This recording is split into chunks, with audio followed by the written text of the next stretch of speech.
സദ്യ special വെണ്ടക്ക പച്ചടി ഉണ്ടാക്കാൻ പോണ്. പാൻ ചൂടായിട്ടുണ്ട്. അതിലേക്ക് വെളിച്ചെണ്ണ ഒഴിച്ചു കൊടുക്കുക. വെണ്ടക്കായ വട്ടത്തിൽ അരിഞ്ഞ് വെച്ചിട്ടുണ്ട്. ഒരു 5-6 വെണ്ടക്കായ ഉണ്ട്. അത് ഇതിലേക്ക് ഇട്ട് കൊടുക്കുക. വെണ്ടക്കായയുടെ വഴുവഴുപ്പ് പോണ വരെ ഒന്ന് നന്നായിട്ട് ഇളക്കി കൊടുക്കുക.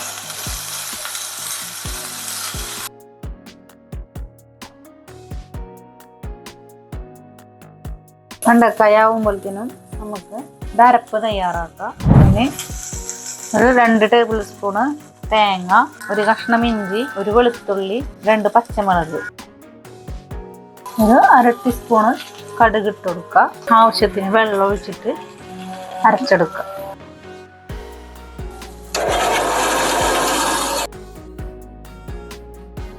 നന്നായിട്ട് അരഞ്ഞു വന്നിട്ടുണ്ട്. നമുക്ക് ഇതിലേക്ക് ആവശ്യത്തിന് ഉപ്പിട്ട് കൊടുക്കുക. നന്നായി ഇളക്കി കൊടുക്കുക. ഇപ്പം വെണ്ടക്കായുടെ വഴുവഴുപ്പൊക്കെ പോയിട്ടുണ്ട്. നന്നായി ഫ്രൈ ആയി വന്നിട്ടുണ്ട് വെണ്ടക്കായ.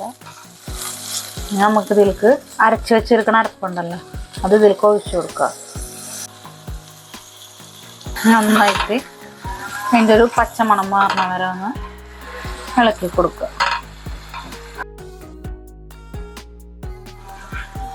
ഇതിപ്പോൾ എല്ലാം വറ്റി വന്നിട്ട് അതിൻ്റെ കുത്തൊക്കെ ഒതുങ്ങിയിട്ടുണ്ട്.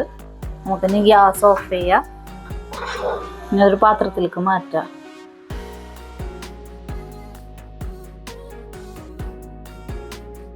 എന്നിട്ട് നമുക്ക് 2-3 ടീസ്പൂണ് തൈര് ഒഴിച്ചു കൊടുക്കാം.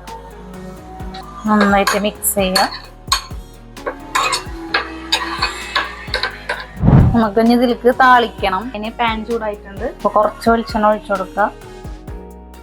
ഒരു 1/2 ടീസ്പൂണ് കടുക് ഇട്ട് കൊടുക്കുക. കടുകെല്ലാം പൊട്ടി വന്നിട്ടുണ്ട്. വേപ്പില ഇട്ട് കൊടുക്കുക.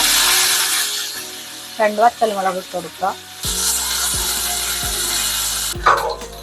ഇതിലേക്ക് ഇട്ട് കൊടുക്കാം.